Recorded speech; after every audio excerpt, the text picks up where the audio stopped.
నామానికి స్తోత్రములు. దేవుని యొక్క మహాకృప చొప్పున మనమందరం కూడా ఈ విధంగా దేవుని యొక్క మాటలను ధ్యానించడానికి ప్రతి దినము కూడా reform church international YouTube channel ద్వారా కలుసుకోవడానికి దేవుడు మనకు అనుగ్రహించుచున్న కృపను బట్టి ఆయనకు కృతజ్ఞతాస్తుతులు చెల్లించుచు ఉన్నాము. ఈరోజు మనం నిర్గమకాండం గ్రంథం 27వ అధ్యాయంలో 12వ వచనం నుంచి ధ్యానం చేయబోతూ ఉన్నాము. The outer court or the courtyard, దేవుని యొక్క ఆవరణము అనగా గుడారం ఉన్నటువంటి ఆవరణం ఉందే, అది చాలా ఇంపార్టెంట్ థీమ్గా పరిశుద్ధ గ్రంథంలో ఓల్డ్ టెస్టమెంట్లో మనం చూస్తుంటాం.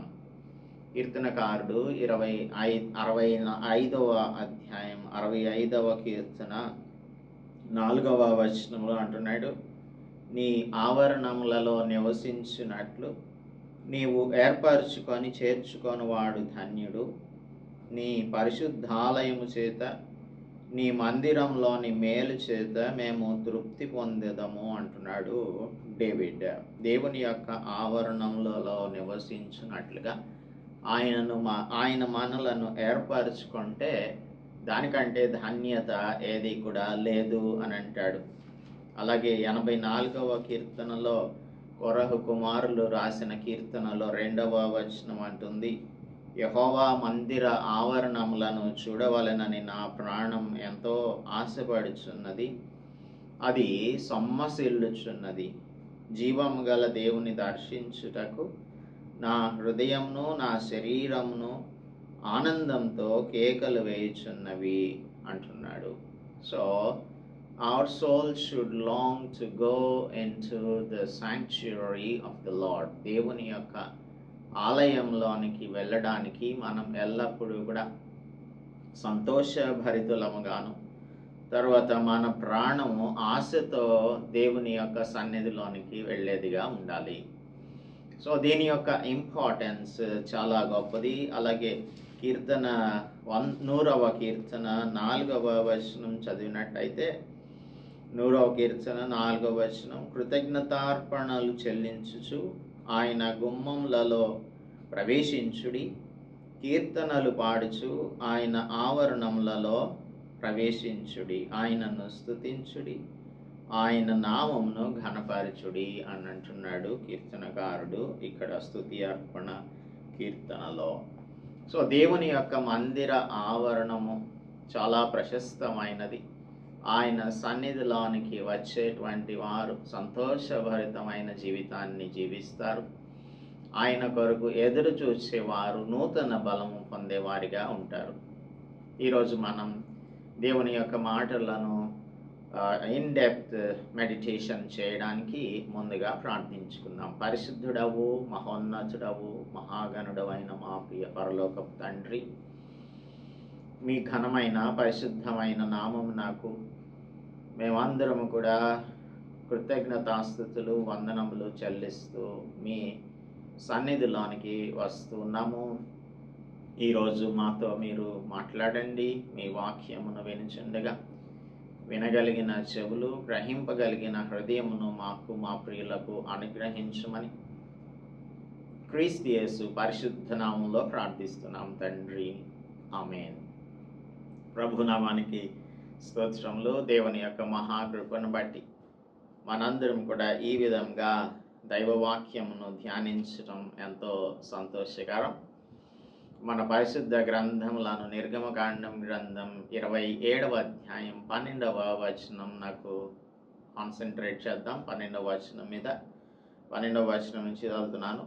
ఇక్కడ యేసుక్రీస్తు ప్రభువు ద్వారా మనకు దేవుడు స్వతంత్రాన్ని అనుగ్రహిస్తారు. ఎప్పుడు అంటే ఆయనతో మనం కవెనెంట్ చేసుకున్నప్పుడు, ఆయనతో నిబంధన చేసుకొని ఆయన బిడ్డలంగా మారినప్పుడు క్రీస్తు ప్రభు ద్వారా మనకు ఆయన స్వతంత్రాన్ని, ఆత్మ స్వతంత్రాన్ని అనుగ్రహిస్తారు అని ఈ 12 to 15 వర్సెస్ మనకు చెప్తూ ఉన్నాయి. పడమటి దిక్కున ఆవరణపు వెడల్పు ఏబది మూరల యవనికలు ఉండాలి. అంటే ఈ కర్టన్స్, లినెన్ కర్టన్స్ ఉండాలి. వాటి స్తంభాలు 10, వాటి దిమ్మలు 10. తూర్పు దిక్కును కూడా, అంటే westward, eastward, west walls, east walls of the టెబర్నికల్స్ని గురించి మాట్లాడుతున్నాడు. East walls of the tabernacle. తూర్పున అనగా ఉదయ దిక్కున అని అంటున్నాడు. చూడండి స్పష్టంగా, దీనికి ఆత్మీయ అర్థం ఉంది. ఆవరణపు వెడల్పు 50 మూరలు, ఒక ప్రక్కను 15 మూరల యవనికలు అనగా కర్టన్స్ ఉండాలి. వాటి స్తంభములు 3, వాటి దిమ్మలు 3. రెండవ ప్రక్కన అనగా ఉత్తర దక్షిణాల గురించి మాట్లాడుతున్నాడు. 15 మూరల యవనికలు ఉండాలి. వాటి స్తంభాలు 3, వాటి దిమ్మలు 3 అని ఇక్కడ ఈస్ట్ అండ్ వెస్ట్, తర్వాత south and north. East and west walls ఏమో 50 క్యూబిట్స్ ఉంటాయి. అలాగే సౌత్ అండ్ నార్త్ ఏమో చూసినట్టయితే అవి 15 మూరల యవనికలు ఉండాలి అని చెప్పి 100 క్యూబిట్స్ ఉంటాయి అవి, దాని యొక్క వాల్స్. సో ఇవన్నీ కూడా లినెన్స్, అంటే ఫైన్ లినెన్స్. యవనికలు అంటే ఫైన్ లినెన్స్. మనకు తెలుసు 50 అనేది it symbolises the complete revolution of God.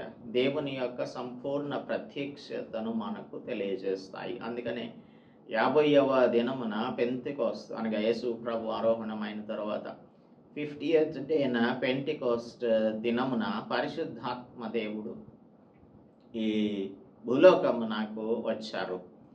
ఆయన వచ్చినటువంటిది దేనికి అంటే మనలను సర్వసత్యంలోనికి నడిపించడానికి. That is the full revolution of God. రెండవది మనకు ఫ్రీడమ్ని అనుగ్రహించడానికి. మనం చదువుకున్నాం లేవియకాండం 25వ అధ్యాయంలో ద జూబిలీ ఇయర్ని గురించి రాయబడి ఉంటుంది. 25:8 చూసినట్టయితే 25:8లో 7వ నెల 10వ నాడు స్వదేశమందంతట శృంగనాదం చేయాలి. ప్రాయశ్చిత్తార్థ దినమున మీ దేశమందంతట ఆ శృంగనాదం చేయాలి. మీరు ఆ సంవత్సరం అనగా 50 సంవత్సరమున పరిశుద్ధపరిచి దేశ నివాసులందరికీ విడుదల కలిగినది అని మనం చాటించాల్సి ఉంటుంది. ఇది సునాద సంవత్సరం అని 11వ వచనం చెప్తుంది. జూబ్లీ ఇయర్ ఇది. It declares the freedom to the people. కాబట్టి దేశ నివాసులందరికీ కూడా విడుదల కలిగింది అని ప్రకటించడం. So it is the resemblance of freedom. అలాగనే మనకు 55:10, 5 అంటే గ్రేస్, 10 అంటే divine order. 5:10 is equal to 50. It is the completed grace. కృప పరిపూర్ణమైనటువంటి కృపకు సాదృశ్యంగా ఉంటుంది. తర్వాత 10 పిల్లర్స్, 10 సాకెట్స్ అనగా దిమ్మలు ఉండాలి. ఇది we will be living in the constant support when we are in the covenant with God. దేవునితో మనం ఫెలోషిప్ కలిగిన వారంగా ఉన్నట్లయితే ఆయన నుంచి నిరంతరమైన సహాయం మనకు లభిస్తుంది. అలాగే 14-15 వచనాలలో 15 మూరలు లినెన్స్ని గురించి, దానికి 3 సాకెట్స్, 3 సాకెట్స్ సపోర్ట్ చేస్తున్నాయి అనేది. 15 అంటేనేమో 5 అనేది మనకు తెలుసు గ్రేస్. 5:3, 3 అంటే ట్రినిటీ. 5 3s are 15. సో దేవుని యొక్క కృప మనకు తండ్రి, కుమార, పరిశుద్ధాత్మల నామంలో కలుగుతుంది అని చెప్పడానికి 15 క్యూబిట్ లాంగ్ లినెన్స్ని వినియోగించాలి అని చెప్తూ ఉన్నాడు. అలాగే 16వ వచనంలోనికి వచ్చేసరికి ఇక్కడ ఎంట్రన్స్ డోర్ గురించి రాయబడి ఉంది. 16వ వచనం, ఆవరణపు ద్వారమునకు 3 కలర్డ్ గేట్ ఉండాలి. నీల, ధూమ్ర, రక్తవర్ణములు గల 20 మూరల తెర ఉండాలి. అవి పేనిన సన్న నారతో చిత్రకారుని పనిగా ఉండవలెను. వాటి స్తంభములు 4, వాటి దిమ్మలు 4. అని 16వ వచనం చెప్తుంది. సో 3 కలర్డ్ లినెన్స్ని మనం చూస్తున్నాం. ఇక్కడ ద్వారం అంటే యేసు క్రీస్తు ప్రభు నాకు సాదృశ్యం, నేనే ద్వారమును అని యేసు ప్రభు యోహాను సువార్త 10:9లో చెప్తూ ఉన్నాడు. ఎవరైనా సరే ఆయన దగ్గరకు రావాలి అంటే ఆ ద్వారం గుండానే, అనగా దేవుని యొద్దకు రావాలనంటే ద్వారమయ్యున్న యేసుక్రీస్తు ద్వారానే ప్రవేశించాలి. నా ద్వారా ఎవడైనా లోపల ప్రవేశించిన ఎడల వాడు రక్షింపబడిన వాడై లోపలికి పోవచ్చు, బయటికి వచ్చు, మేత మేయచ్చు ఉంటాడు అని చెప్పారు కదా యేసుక్రీస్తు ప్రభువు. అలాగనే 14వ అధ్యాయంలో చూసినట్టయితే ఐ యామ్ ద వే అని అంటాడు 6వ వచనంలో. నేనే మార్గమును, నా ద్వారానే తప్ప ఎవడును తండ్రి వద్దకు రాడు అని అంటున్నాడు. So if somebody has to approach God, he has to approach through the door Christ Jesus అని చెప్పడానికే ఈ ద్వారమును ఏర్పాటు చేయాలి అని చెప్పారు. దానికి నీలధూమ్ర రక్తవర్ణములు మనకు దాని యొక్క అర్థం తెలుసు. నీలం అంటేనేమో దేవుని యొక్క ఫెయిత్ఫుల్నెస్కి గుర్తు, నమ్మకత్వానికి గుర్తు. పర్పుల్ కలర్ ఏమో ధూమ్రవర్ణమేమో అది దేవుని యొక్క రాచరికానికి, king of kings, he is the king of kings అని మనకు చెప్తూ ఉంది. తర్వాత స్కార్లెట్ కలర్ రక్తవర్ణం అనేది it is the cleansing blood of Christ Jesus అని మనం ఇంతకు ముందు చదువుకున్నాము. సో మన పాపములు కెంపు వలె ఎర్రనివైనను వాటిని ఆయన గొర్రెబొచ్చు వలె చేస్తారు అనేది it will be converted. Let us see Isaiah chapter 1 చూద్దాము. యెషయా గ్రంథం 1వ అధ్యాయం 18వ వచనం చెప్తుంది. యెషయా గ్రంథం 1వ అధ్యాయం 18వ వచనం, మీ పాపములు రక్తం వలె ఎర్రనివైనను అవి హిమము వలె తెల్లబడును, కెంపు వలె ఎర్రనివైనను అవి గొర్రెబొచ్చు వలె తెల్లని వాగును అని అంటున్నాడు. So scarlet is the color of the blood of Christ Jesus. It cleanses us from all our sin. కాబట్టి ఈ ద్వారం అనేది యేసుక్రీస్తు ప్రభువుకు సాదృశ్యం. అలాగే revolution 3:20లో behold I stand at the door and knock, if anyone hears my voice and open the door I will come into him and we will dine together అని యేసు ప్రభు చెప్తున్నాడు. కాబట్టి ఈ ద్వారం అనేది ఎప్పుడూ కూడా తెరవబడే ఉంటుంది.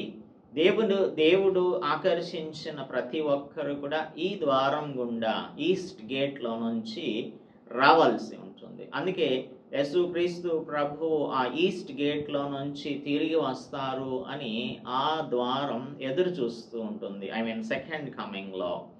కనుక బిలీవర్స్ అందరూ కూడా ఈ ద్వారం గుండానే, ఎవరైతే ఆయనను నమ్ముతారో వారు ఈ ద్వారం గుండానే, యేసు ప్రభు అనే ద్వారం గుండానే దేవుని వద్దకు రావాల్సి ఉంటుంది. తర్వాత ఇది ఆవరణము 17వ వచనము చెప్తోంది, it is towards the east. అయితే ఎవరైతే ఎంటర్ అవుతారో ఈ ఎంటర్ అయిన వారు వెస్ట్ సైడ్ వైపు అక్కడ హోలీ ఆఫ్ ద హాలీస్ ఉంటుంది. అటువైపు తిరిగి హోలీ ఆఫ్ ద హాలీస్లో దేవునికి ప్రార్థన చేయవలసి ఉంటుంది. ఇదేంటంటే it is like we are praying not toward the east. ఆ రోజుల్లో ప్యాగన్ కల్చర్ ప్రకారంగా సూర్యుడు ఉదయించే దిక్కున తిరిగి దేవుణ్ణి, వారి యొక్క ఐడల్స్ని, లేదు అంటే సూర్యుని వైపు తిరిగి వారు నమస్కారములు చేస్తుంటారు కదా, సూర్య నమస్కారాలు అని చెప్పి. So they pray toward the rising sun. కానీ ఏ దేవుని బిడ్డలైనటువంటి వారు తూర్పు దిక్కున తిరిగి ప్రార్థించరు. తూర్పు దిక్కులో నుంచి ఎంటర్ అయ్యి వెస్ట్ వర్డ్లో, పడమటి దిక్కులో దేవుని ఆరాధించాలి. ఇదేంటంటే దీని యొక్క ఆత్మీయ అర్థం ఏంటంటే we should not mix our belief systems with the belief systems of the world అనేది. రెండోది, దేవుని ఆరాధించేటువంటి వారు, నిజమైన దేవుని ఆరాధించేవారు ఇతర దేవతల వైపు చూడకూడదు, దేవుని వైపు మాత్రమే చూడాలి అని మనకు తెలియజేస్తుంది. And this path of God narrows closer when you go to get to him. Holy of the holies. ఇప్పుడు ఈ పాత్లో నుంచి వెళ్ళినప్పుడు ఆవరణపు ద్వారము 20 మూరల తెర ఉండాలి. అవి పేనిన సన్నని చిత్రకారుని పనిగా ఉండాలి. దానికి స్తంభాలు 4, వాటి దిమ్మలు 4. ఆవరణం చుట్టూ ఉన్న స్తంభములన్నీ వెండి పెండె బద్దలు కలవి. వాటి వంకులు వెండివి, వాటి దిమ్మలు ఇత్తడివి. ఆవరణపు పొడుగు 100 మూరలు, దాని వెడల్పు 50 మూరలు, దాని ఎత్తు 5 మూరలు. అవి పేనిన సన్నని నారవి, వాటి దిమ్మలు ఇత్తడివి. మందిర సంబంధమైన సేవాపకరణములన్నీ మేకులన్నీ ఆవరణపు మేకులన్నీ ఇత్తడివై ఉండవలెను అని చెప్తున్నాడు. ఇప్పుడు దేవుని యొద్దకు వచ్చేటప్పుడు ఈ ద్వారం అనేది చాలా చాలా నేరోగా ఉంటుంది. ఎందుకని అంటే 20 క్యూబిట్స్ లాంగ్ గేట్ ఉంటుంది. టెబర్నకిల్కి ఎంటర్ అయ్యేటప్పుడు 20 క్యూబిట్స్ లాంగ్ గేట్ ఉంటుంది.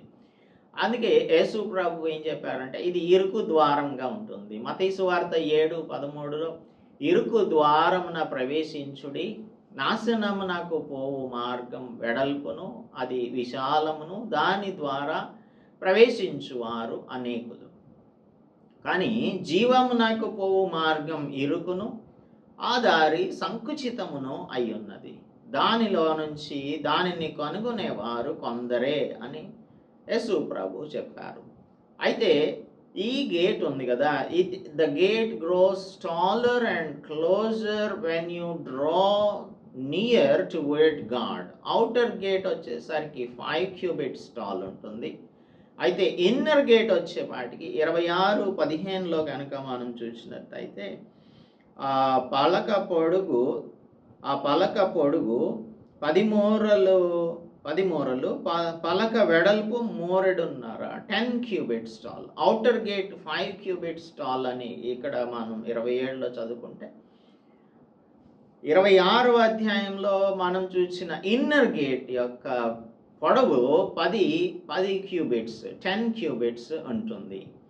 అయితే ఈ 10x5 సింబాలిజం ఏంటంటే 10 అనేదేమో డివైన్ ఆర్డర్, 5 అనేది దేవుని యొక్క కృప. కాబట్టి దేవుని యొక్క కృపతో మనం దేవుని యొక్క ఆర్డర్లోనికి ప్రవేశించే వారంగా ఉంటాము. అయితే ఎంటర్ అయిన తర్వాత మనకు ఇరుకులో ఆయన విశాలతను కలిగించేటువంటి వాడు. సో ఎవరైనా సరే ఈ టెంట్ ఆఫ్ మీటింగ్కి ప్రవేశించాలి అంటే, దానిలోనికి ప్రవేశించాలి అంటే ముందుగా ఈ ఇరుకు ద్వారంలో నుంచి పరలోకం వైపు తన యొక్క కన్నులు చూస్తూ ఉన్నప్పుడు వెళ్ళవలసి ఉంటుంది. ఇది దీని యొక్క ఆత్మీయ అర్థం. తర్వాత మనం 20 నుంచి 21 వరకు దీపమును గురించినటువంటి దీపమును వెలిగించటము, తర్వాత ఆలివ్ ఆయిల్, ఇవన్నీ కూడా మనం చదువుకుంటాము. మరియు దీపం నిత్యము వెలుగుచున్నట్లు ప్రదీపమునకు దంచి తీసిన అచ్చము ఒలీవల నూనె తేవలనని ఇశ్రాయేలీయులకు ఆజ్ఞాపించుము. సో దేవుడు తన యొక్క సత్యమును మనకు షేర్ చేసినప్పుడు, మనం సత్యాన్ని తెలుసుకున్నప్పుడు మనం వెలిగించబడతాం. వెలిగించబడిన మనం ఇతరులకు వెలుగును ప్రకాశింపజేసే వారంగా ఉంటాము. సో బీటెన్ ఆలివ్స్ దానిలో నుంచి వచ్చిన నూనె, యేసు ప్రభువును కొరడాలతో కొట్టించాడు పైలట్.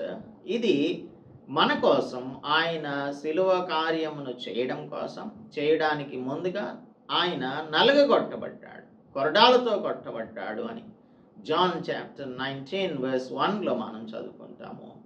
సో బీటెన్ ఆలివ్స్ అంటే this is the symbol of life and holy spirit. Life ఎట్లా అంటే, ఇప్పుడు నోవాహు 8వ అధ్యాయంలో జెనసిస్ చాప్టర్ 8లో ఒక he receives,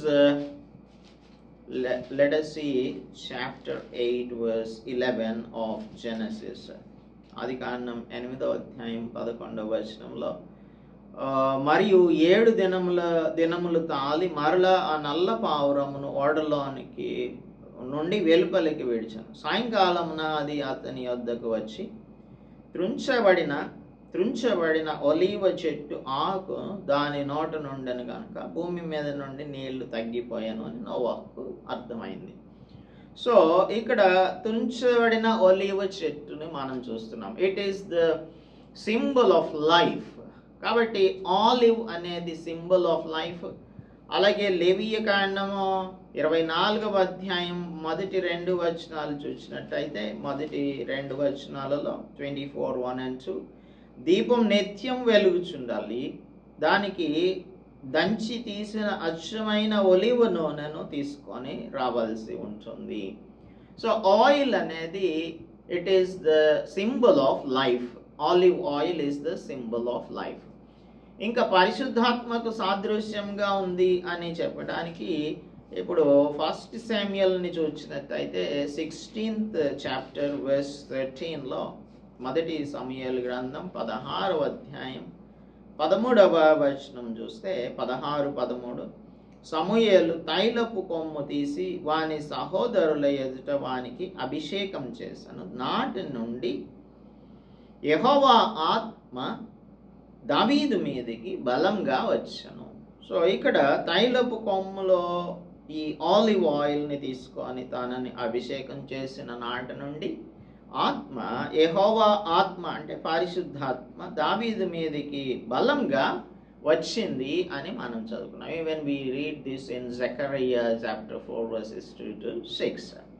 కనుక దంచి తీసిన అచ్చం ఒలీవల నూనె అంటే ఒరిజినల్ ఆలివ్ ఆయిల్ని తీసుకొని వచ్చి దానిని మనం వెలిగించాల్సి ఉంటుంది. సో మనలను ఆయన ఇప్పుడు in order to the Holy Spirit to be fully manifested in our lives, పరిశుద్ధాత్మ దేవుడు మన జీవితంలో తన కార్యమును సంపూర్ణంగా చేయడానికి మనం దంచబడవలసి ఉంటుంది. అపొస్తలుడు పౌలు కొరింథీయులకు రాస్తున్నప్పుడు 2వ కొరింథీయులకు రాసిన పత్రిక 4వ అధ్యాయంలో చెప్తూ ఉన్నాడు. తన యొక్క ఎక్స్పీరియన్సెస్ని, తాను దేవుని కోసం ఎన్ని శ్రమలను పడ్డాడు అన్న విషయాన్ని చెప్తూ ఉన్నాడు. 4వ అధ్యాయం 8వ వచనంలో ఎటుపోయినను శ్రమపడుచున్నను ఇరికింపబడిన వారం కాము. Even though we are hard pressed, we are not crushed. We may be hard pressed like olives. దంచి తీసిన నూనె దానికి సాదృశ్యం. ఒకవేళ మనకు శ్రమలు ఉన్నప్పటికీ కూడా మనల్ని we are not crushed. తర్వాత అపాయంలో ఉన్నను కేవలం ఉపాయం లేని వారం కాదు. Though we are perplexed, we are not in despair. ఉపాయం లేని వారం కాదు, తరుమబడుచున్నను దిక్కులేని వారం కాదు. Though we are persecuted, we are not forsaken. పడద్రోయబడినను నశించు వారం కాదు. కనుక యేసుక్రీస్తు ప్రభువు పొందినటువంటి గాయముల వలన మనకు రక్షణ కలుగుతుంది. పరిశుద్ధాత్ముడు మనలోనికి వచ్చినప్పుడు తన యొక్క కార్యమును మేనిఫెస్ట్ చేయడానికి మనం శ్రమ పొందొచ్చు, అపాయంలో ఉండొచ్చు, తరమబడొచ్చు, పడద్రోయబడవచ్చు. కానీ యేసుక్రీస్తు ప్రభు యొక్క జీవం మన శరీరమందు ప్రత్యక్షపరచబడుటకై యేసు యొక్క మరణానుభవమును మా శరీరమందు ఎల్లప్పుడూ వహించుకొని పోవుచున్నాము అంటున్నాడు. యేసు యొక్క మరణానుభవం, దేవుని యొక్క మరణానుభవమును మా శరీరమందు ఎల్లప్పుడూ కూడా వహించుకొని పోవుచున్నాము. We are dead unto this world. మనం ఈ లోకమునకు చనిపోయాము. ఈ లోకంలో మనం జీవిస్తున్నప్పటికీ కూడా యేసు ప్రభువే మనలో జీవిస్తున్నాడు. క్రీస్తు యేసే మనలో జీవిస్తూ ఉన్నాడు. కనుక జీవించేది మనం కాదు అనేది మనకు అర్థం అవ్వటానికి పరిశుద్ధాత్మ దేవుడు మనలను చాలా ఎవెన్యూస్లో నుంచి తీసుకొని వెళ్తూ ఉంటాడు. కనుక ఈ టాబర్నకల్ అనేది, ఈ లేఅవుట్ ఆఫ్ ద టాబర్నకల్లో మనం అర్థం చేసుకునేది there are 3 stages in a believer's walk. ఒకటి ఔటర్ కోర్ట్ యార్డ్, ఆవరణము. This is the place we are justified. అక్కడ బలిపీఠం ఉంటుంది, అక్కడ బలి పశువును వధించాలి. అది యేసు ప్రభు రక్తానికి సాదృశ్యం. మనం యేసు ప్రభు రక్తంలో కడుగబడిన తరువాత we will be moving toward the tent of meeting. ఇక్కడ ప్రీస్ట్స్ ఉంటారు. ఆ ప్రీస్ట్స్ దీపస్తంభం ఉంటుంది, షో బ్రెడ్ ఉంటుంది, ద బ్రెడ్ ఆఫ్ ప్రెజెన్స్, సముఖపు రొట్టెల బల్ల, రొట్టెలు ఉంటాయి. అంటే పరిశుద్ధాత్ముడు మనలను నిరంతరము కూడా తన పని కొరకు వినియోగించుకోవడానికి, పరిశుద్ధపరచడానికి, ప్రత్యేకపరచడానికి ఇంటెండ్ చేయబడిన స్థలమే ఈ టెంట్ ఆఫ్ మీటింగ్. ఆ తర్వాత థర్డ్ స్టేజ్లో హోలీ ఆఫ్ హోలీస్ అనగా అతి పరిశుద్ధ స్థలం ఉంటుంది. అక్కడ దేవుని యొక్క మందసం ఉంటుంది, దేవుని యొక్క సింహాసనం నాకు సాదృశ్యం. ఇది final stage. When we walk into this place we will be dwelling with the Lord in the glorified state. మహిమపరచబడినటువంటి జీవితములు కలిగిన వారినిగా మనం చేయబడతాం. కాబట్టి we cannot approach God without the altar of sacrifice. అందుకనే మనం మొట్టమొదటిగా ఆ బలియాగమును చేసిన తరువాతనే, యేసు ప్రభు బలియాగమును మన జీవితములలో అనుభవించిన తరువాత మనము ఈ ఆల్టర్ యొక్క ద్వారం దగ్గరకు వెళ్తాము. ఆ తర్వాత పరిశుద్ధ స్థలం, ఆ తర్వాత అతి పరిశుద్ధ స్థలమునకు మనం వెళ్తాము. కాబట్టి justification is important before sanctification. కనుక యేసు ప్రభు రక్తం చేత మనలను ఆయన జస్టిఫై చేసి, ఆ తర్వాత మనలను శాంక్టిఫై చేసి తన ఆవరణంలో ఇన్నర్ శాంక్చురీలోనికి ప్రవేశపెడతాడు. ఆయనకు సమీపంగా వెళ్ళిన కొలది మన యొక్క ఆనందం అంతకంతకు రెట్టింపు అవుతూ ఉంటుంది. అక్కడ మనం అత్యంత సుందరమైన దేవుని యొక్క ప్రెజెన్స్ని మనం చూడగలుగుతాము. కనుక ఔటర్ కోర్ట్ యార్డ్లో చూస్తేనేమో అంత యానిమల్ సాక్రిఫైసెస్, బ్లడ్ అంతా కూడా చూస్తే అదంతా మనకు హృదయ విదారకంగా ఉంటుంది. అది యేసు ప్రభు మన కొరకు పొందిన శ్రమలను మనకు జ్ఞాపకం చేస్తుంది. అయితే లోనికి వెళ్ళిన తర్వాత అంతా కూడా బంగారమయంగా ఉంటుంది. బంగారంతో పొదిగినటువంటి ఆ యొక్క ఉపకరణాలన్నీ కూడా ఉంటాయి. మందసం ఉంటుంది, దేవుని యొక్క ప్రెజెన్స్ ఉంటుంది. ఆయన మనతో మాట్లాడుతాడు, మనతో ఫెలోషిప్ కలిగి ఉంటాడు. మనం ఆయన దగ్గర ఉండడానికి ఆయన మనకు అవకాశమును అనుగ్రహిస్తారు. అది ఒక గొప్ప భాగ్యం.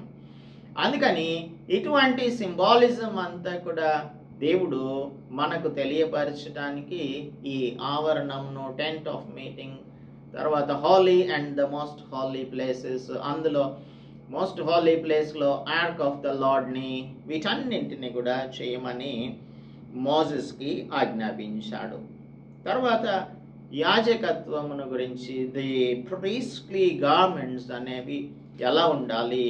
So when we are saved, how should we live as his children, or ఆయన యొక్క యాజకులుగా, or as the priests, royal priesthood అని చెప్తాడు పీటర్. మనలను రాజులైన యాజక సమూహంగా మనం జీవించినప్పుడు మనం ఏ విధమైనటువంటి వస్త్రధారణ, అంటే లైఫ్ స్టైల్ కలిగి ఉండాలి అనేది తెలియచేయడం కోసమే ఈ యాజకుల యొక్క వస్త్రాలను గురించి 28th చాప్టర్ మనకు బోధిస్తుంది. దీనిని నెక్స్ట్ ఎపిసోడ్లో మనం ధ్యానం చేద్దాం, ప్రార్థించుకుందాం. పరిశుద్ధుడా, మా ప్రియ ప్రభువా, మా రక్షక, మీ బంగారు పాదములకు వందనములు చెల్లిస్తున్నాము. అతి పరిశుద్ధ స్థలంలో మందసం యొద్దకు మేము చేరటానికి ముందుగా క్రీస్తు ప్రభు యొక్క రక్తం చేత విమోచించబడటం అత్యంత ఆవశ్యకం. ఆ తర్వాత పరిశుద్ధాత్ముడు మమ్మలను ప్రత్యేకపరిచి మమ్మను నాయన అన్ని విషయాలలో కూడా ట్రైన్ చేసి మీ సన్నిధికి తీసుకొని వస్తారు. దీని యొక్క సాదృశ్యమే ఈ tabernacle, tent of meeting, holy and most holy places అని మాకు బోధించినందుకై మీకు వందనములు చెల్లిస్తూ, ఎవరైనా సరే మీ సన్నిధిలో మేము కనబడాలి అంటే పరిశుద్ధులముగా మాత్రమే మీ సన్నిధిలోనికి రావాల్సి ఉంటుంది. పాపమంతటినీ కూడా బయట విడిచిపెట్టాల్సి ఉంటుంది అని మాకు తెలియచేస్తూ ఉన్నారు.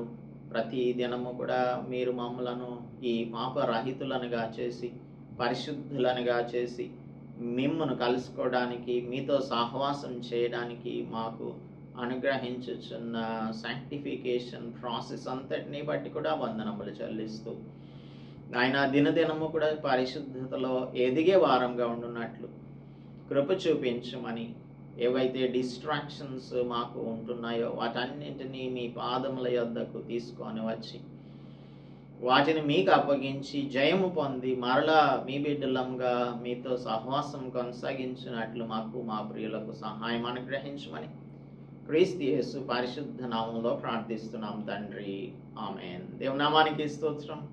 అందరికీ కూడా వందనాలు. మన తండ్రి అయిన దేవుని యొక్క ప్రేమ, ప్రభువైన యేసు క్రీస్తు కృప, పరిశుద్ధాత్మ నిత్య సహవాసం ఇప్పుడు ఎల్లప్పుడూ మీకు తోడై ఉండును గాక.